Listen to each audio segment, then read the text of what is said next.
kasih Pak Ade. Ya, kita coba bincang-bincang lah tentang seputar BKPSDM ya, Badan Kepegawaian dan Pengembangan Sumber Daya Manusia Kabupaten Cirebon. Mungkin nanti kita bisa ngobrol-ngobrol terkait tentang tupoksi, apa saja yang dikerjakan dan sebagainya, dan untuk pengelolaan birokrasi yang ada di Kabupaten Cirebon mungkin. Sambil kita lihat-lihat di ruangan-ruangan ya Pak ya. Boleh Pak, siap. Biar lebih inilah apa suasananya bisa mencair nih Pak. Ya. Ini mungkin sekretariat ini Pak ya? Ini sekretariat Pak. Iya. Jadi ini sekretariat untuk mendukung tugas bidang-bidang yang ada di BKPSDM. Nah ini bidang PPI, pengadaan, pemberhentian, dan informasi. Jadi kita di BKPSDM itu mempunyai tugas itu manajemen kepegawaian atau mengelola kepegawaian. Mulai dari perencanaan, pengembangan kompetensi, pengembangan karir, kinerja sampai ke pensiunnya. Jadi pengelolaan kepegawaian memang jadi tugas kami di BKPSDM. Kalau nggak salah ini OPD tipe A ya Pak ya? Yang memiliki berapa bidang Pak? Jadi karena kita tipe A, pegawai kita sekarang sudah 18.000, jadi kita tipe A, kita memiliki 4 bidang. Yang pertama tadi bidang PPI, ini ada bidang PKA. Oh ini ya? Ya, pengembangan kompetensi, dulu bidang diklat namanya. Oh diklat ya? Nama rahasia. Bidang diklat. Nah, kemudian ada bidang PKK, pengembangan karir dan kepangkatan. Ini dulu bidang mutasi, nama rahasia. Berarti ini kemarin itu kan ini Pak, bidangnya kan sedikit ya, berarti ada penambahan ruangan-ruangan ini, ada penyekatan berarti ya? Sebenarnya sih penataan aja Pak. Penataan lebih... Kalau dulu itu kan, ini sebenarnya kalau lihat modelnya kan rumah, rumah yang dijadikan kantor. Akhirnya kita bikin penataan, pembagian sama tidak mengganggu, ini jalannya kan baru nih. Jadi tidak mengganggu kinerja bidang-bidang. Iya. Tetap fokus ya Pak ya? Fokus. Untuk masing-masing bidangnya gitu kan ya? Kemudian satu lagi, Mas, di ujung itu bidang penilaian kinerja aparatur dan penghargaan. Ini yang banyak yang bermasalah itu. Bermasalah, iya. nanti berhubungan dengan bidang PKP. Kalau penataan ruangan itu memang ini apa namanya disesuaikan dengan tupoksi masing-masing bidang. Misalnya di depan memang bidang ini berarti posisinya harus dekat dengan kesekretariatan misalnya. Nanti ada sini tadi PPA lah apa gitu kan? Iya kan, atau memang itu karena mengalir sesuai dengan konstruksi bangunan. Ya kita mengalir saja sesuai konstruksi bangunan. Ya kita tempatkan, ya kita memaksimalkan tempat-tempat yang sudah ada aja. Iya. Nah, luar biasa nih Pak. Kita juga di sini ada pelayanan, kepegawaian. Ini juga kalau ini ruang pembinaan ini tempat yang ketika ada pegawai-pegawai yang ada persoalan seperti perceraian gitu ya kan di sini kita mediasi. Iya. Berarti mereka yang katakanlah bermasalah atau katakanlah sebagai kalau di sekolah itu ada BK-nya begitu ya, yang konselor gitu ya. Konselor. Iya, itu di sini ya. Di sini. Iya. Ada persoalan-persoalan tentang kepegawaian yang terkait sama pribadi misalnya kan yang di sini. Iya. Juga kedisiplinan pegawai, kinerja yang kurang, segala pengaduan-pengaduan kita klarifikasi di ruang pembinaan. Kalau dilihat dari masing-masing bidang, biasanya yang paling dominan ya, yang paling katakanlah yang berat lah, misalnya kan itu di antara bidang itu mungkin pekaban apa yang biasanya sering ini ya, apa sensitif lah, banyak ininya dan sebagainya di ya kalau berat semuanya juga berat begitu kan, tapi kan mungkin ada beban itunya tuh. Sudah dibagi rata sebenarnya. Enggak Bu. Iya. Jadi kalau semua itu sudah dibagi sesuai dengan beban kerjanya, makanya dibagi 4 bidang itu sama persis. Cuman untuk saat ini sebenarnya yang menjadi bidang yang mungkin agak sedikit di atas dengan yang lain. Primadonanya gitu. Primadonanya mungkin ada 2 Pak, sekarang saat ini ya. Saat ini di bidang PKK, pengembangan karir dan kepangkatan, dan di penilaian kinerja ada 2. Iya. Kalau sekarang bidang PKK kemungkinan dengan penerapan manajemen talenta ini akan sedikit berkurang. Jadi mempengaruhi ya dengan manajemen MT itu untuk bidang itu agak sedikit tugas-tugas bebannya, bebannya berkurang karena sudah pakai database. Justru bebannya beralih ke PKAP karena penilaian kinerja itu dilakukan setiap bulan. Itu kan dinamis, membutuhkan kinerja yang terus-menerus. Betul. Itu jadi rutinitas sehari-hari seperti itu ya di BKPSDM gitu ya, maksudnya. Berarti teman-teman ASN ini memang silih berganti datang ke sini dengan berbagai keperluan. Betul. Kita juga ada pelayanan di depan. Ini ada ruang bisa pelayanan. Lihat dulu mungkin. Boleh. Pelayanan seperti apa. Jadi kalau misalnya alur dari pelayanan, maksudnya ketika ada persoalan atau ada orang yang membutuhkan tentang kepegawaian, dia harus datang ke sini berarti. Iya, ke loket langsung. Iya. Jadi kalau ini langsung pelayanan kepegawaian. Mulai dari KGB, kenaikan gaji berkala, ada pangkat, kemudian juga tugas belajar, jam belajar, cuti. Berarti selesai di sini, Pak? Iya, selesai di sini. Pelayanan itu orang tuh jadi harus bisa di satu pintu di sini ya? Satu pintu. Tergantung apa dia mau tujuannya mau ke sini gitu ya? Apa. Misalnya pengen kenaikin pangkat, misalnya ada persoalan-persoalan tentang kepegawaian di rumah misalnya kan, ada juga dilayani di sini ya? Iya, semuanya dilayani di sini. Kita juga sudah dijaminkan pelayanan ini ke ISO 2015. Iya. Berarti benar-benar terjamin mutunya. Terjamin mutunya. Jadi itu ya. Jadi semuanya sudah sangat ini sekali Pak ya. Transparansinya gitu ya untuk bagaimana pelayanan dari para ASN gitu ya. Iya, jadi ketika Pak ASN membutuhkan pelayanan bisa langsung datang. Ini tidak dipungut biaya gratis, Pak. Iya. Jadi ini terbuka, transparan, dan diawasi CCTV. Iya, sangat ketat sekali ya berarti ya, demi memberikan kepuasan ya Pak ya, istrinya kan. Kalau ISO itu kaitannya dengan puasan pelayanan gitu kan. Jaminan respon masyarakat terhadap ini kan. Jadi mutu dinas pelayanannya terjaga. Gitu. Iya, itu diantaranya tupoksi dari BKPSDM. Betul. Mungkin kita bisa lihat yang lain. Sambil saya juga ini Pak, biasanya kan ada masa-masa penjenjangan karir dan sebagainya. Untuk eselon 2 mungkin, eselon 3 dan sebagainya. Biasanya kalau untuk pengembangan karir sekarang itu kan kayak jabatan tinggi pertama kan orientasinya ke manajemen talent ya Pak ya? Betul Pak. Itu biasanya ada ini nggak Pak? Maksudnya seorang pejabat gitu kan, dia bisa bergeser atau dia promosi itu kemana begitu? Ada berapa tahun begitu? Ya, kalau jelas sebenarnya untuk pengembangan karir, ya mulai kalau JPT Pratama kan paling tinggi di di tingkat kabupaten, pemerintah daerah. Tentunya sesuai dengan peraturan. Jadi untuk JPT Pratama itu memang sesuai dengan peraturan itu 2 tahun ya. 2 tahun minimal itu baru bisa dilakukan pergeseran, perpindahan atau rotasi mutasi. Kemudian juga maksimal 5 tahun Pak. Kalau 5 tahun baru dilakukan evaluasi kepada JPT Pratama tersebut. Termasuk uji kompetensi juga ya. Nah, mungkin ada betul. Iya kan istilahnya kan untuk kalau manajemen talenta gitu. Ini karena kita sudah dipetakan dari awal dan masa berlakunya 2 tahun, Pak. Jadi tidak perlu uji kompetensi. Karena sudah dipetakan berdasarkan hasil penilaian kompetensi atau asesmen. Iya. Kalau nggak salah kemarin juga baru selesai itu ya Pak ya, uji kompetensi di 2025. Betul, baru selesai. Jadi dari kita mulai masih eselon 2, masih eselon 3, berlaku. eselon 4. Oh masih ya? Masih ya. Kan 2 tahun Pak. Iya, 2 tahun. Kemarin sempat banyak itu kan sehingga rumor di luar itu kan mau pergeseran rotasi mutasi itu kan agak sedikit terhambat katanya karena belum selesainya uji kompetensi itu. Ya mungkin seperti apa sekarang itu uji kompetensi dan rencana pergeseran lah. Biasanya kalau birokrasi itu para ASN lah gitu yang punya jabatan struktural itu sangat isu-isu begitu tuh. Mungkin bisa disampaikan mungkin mumpung ketemu dengan Kepala BKPSDM ini Pak Aden nih. Baik. Jadi memang kita ini karena sudah penerapan manajemen talenta tentunya harus mendapatkan data yang benar-benar valid ya Pak. Tentunya hasil asesmen atau penilaian kompetensi itu merupakan dasar untuk penempatan pegawai. Jadi kalau profil potensinya sudah clear, sudah beres, nah itu baru bisa terlihat kan.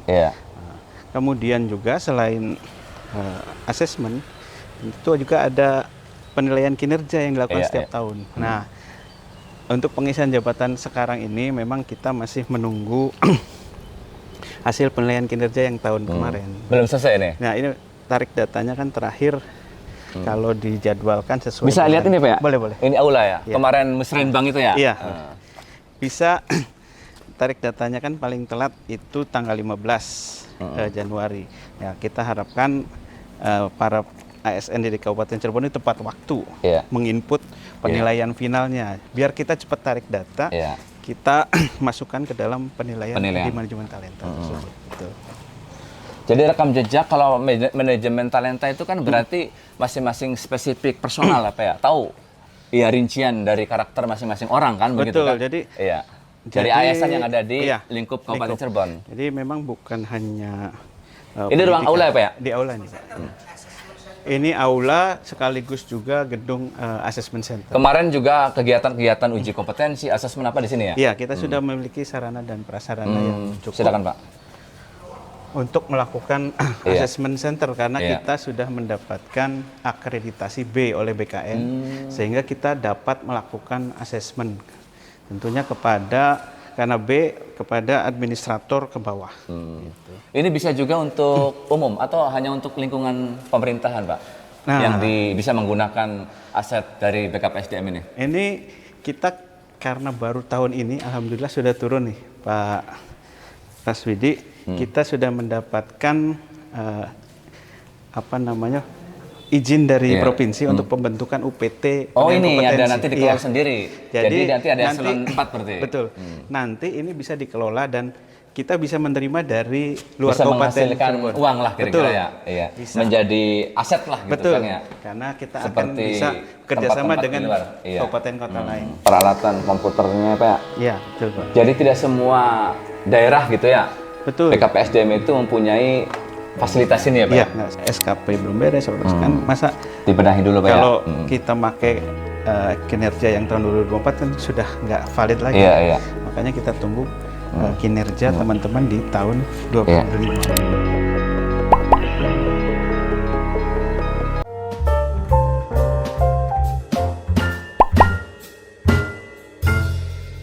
Agar assessment center kita ini mendapatkan akreditasi A. Iya. Berarti kalau sudah nanti bentuknya UPT dikelola oleh UPT, ya oleh unit gitu ya, oleh eselon 4 berarti bisa menghasilkan jadi siapapun orang mau hajatan, mau kegiatan-kegiatan seminar dan sebagainya, bisa di sini. Bisa di sini. Termasuk ini asesmennya Pak. Jadi bisa ke Kota Cirebon nih mau asesmen ya di sini bisa Pak. Kalau UPT-nya kita sudah bentuk.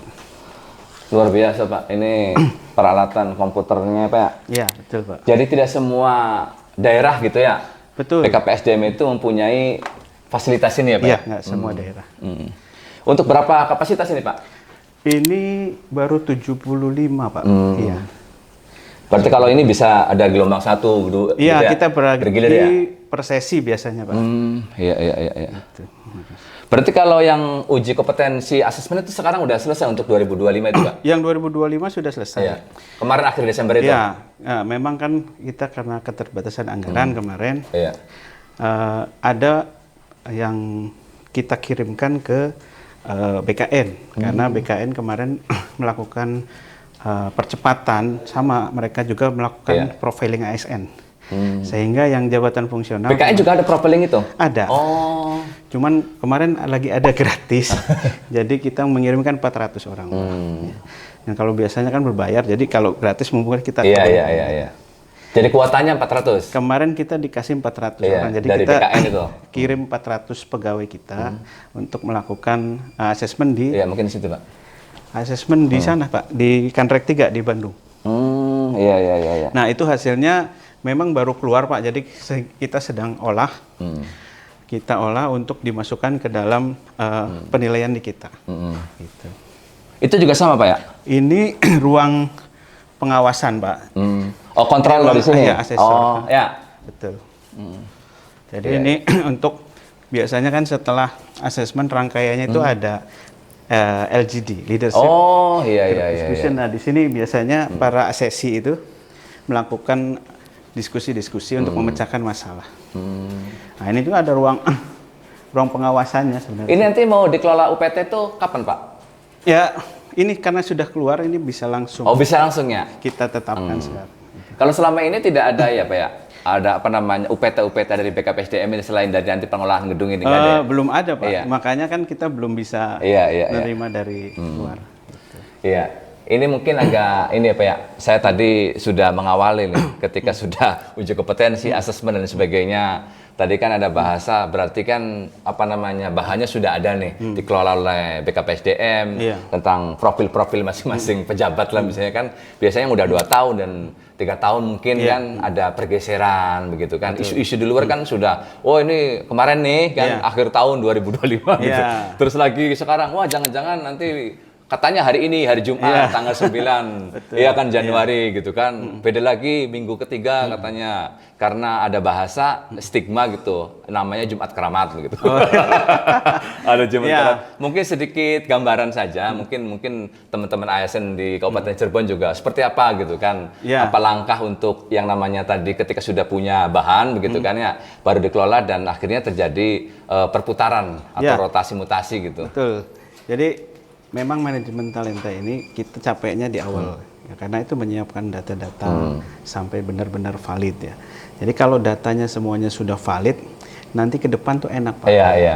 Tinggal mau digunakan untuk apa gitu. Kapan, oh ini pasnya di sini, ya. oh di sini gitu ya. Makanya justru yang capeknya sekarang. Database sudah ya berarti. Database kita beresin semuanya dulu sampai beres, baru nanti kapanpun mau dilaksanakan proses pengisian, pengisian jabatan itu bisa langsung. Nah, cuman begini juga ada permasalahan sekarang yang namanya rotasi mutasi itu sampai dipelaksana itu memang sekarang saat ini harus mendapatkan pertimbangan teknis dari BKN.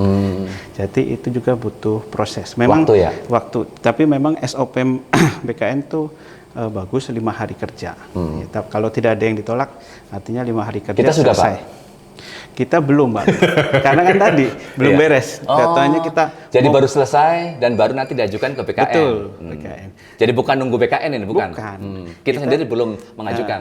Ya, yang kita tunggu itu penilaian kinerja yang dari BKN, kinerja. Iya. Berarti kan dari sini kita mengajukan kan? Iya, nanti ketika kinerjanya sudah beres, sudah dimasukin ke dalam sistem penilaian kinerja operator, sudah datanya valid, semua beres, baru kelihatan tuh gambaran profilnya. Nah, baru dipilih. Iya. Posisinya nanti kita sampaikan ke PPK untuk mana dipilih yang terbaik dari yang terbaik. Karena mohon maaf ya, ya mungkin saya juga tahu lah teman-teman tentang beberapa jabatan yang kosong apa ya di eselon 3A misalnya jabatan teritorial di camat, ada 9 apa 10 atau berapa begitu kan, yang mereka mungkin alih fungsi ke fungsional misalnya kan, dan sebagainya, belum lagi di bidang, bukan lagi di ini kan di kecamatan dan sebagainya. Mungkin kan ini teman-teman para struktural ini kan lagi wah ini begini gitu pasti jumlahnya kan banyak nih kan begitu kan, karena tahulah ada yang pensiun, ada yang beralih fungsi gitu kan menjadi subkor begitu kan. Jadi sekarang belum ini ya, sebenarnya belum ada itu ya. Belum Pak, kita lagi tadi kita pengennya semuanya selesai dulu setelah database.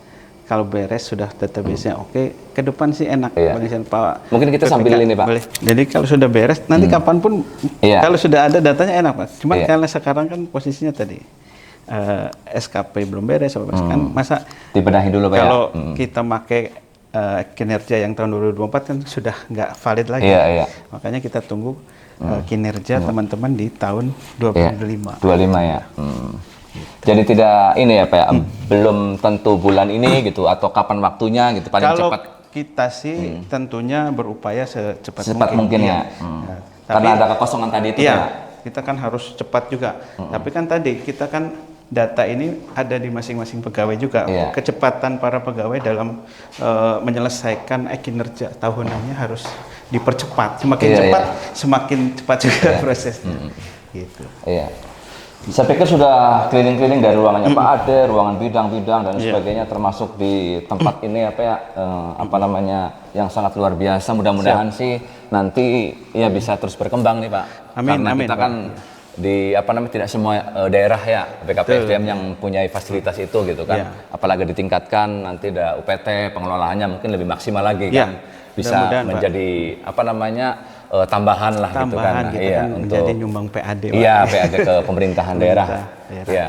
Terima kasih waktunya nih Pak Ade, sudah ngobrol dari tentang tugas pokok dan fungsi Badan Kepegawaian dan Pengembangan Sumber Daya Manusia gitu kan ya. Pak Ade juga kan sangat energik ini karena umur 40 tahun sudah menduduki jabatan eselon 2B gitu kan ya, yang tipenya A begitu kan. Bidangnya 5 apa ya? 4 bidang, 4 1 sekretariat. Iya, 1 sekretariat ya. Jadi kalau sekretaris sama 5 berarti ya. Itu. Terima kasih Pak Ade. Siap Pak. Atas nanti kita bisa ngobrol lagi, bisa bincang-bincang nanti ya. Siap Pak, makasih juga atas Sekian, waktunya. terima kasih. Wassalamualaikum warahmatullahi wabarakatuh.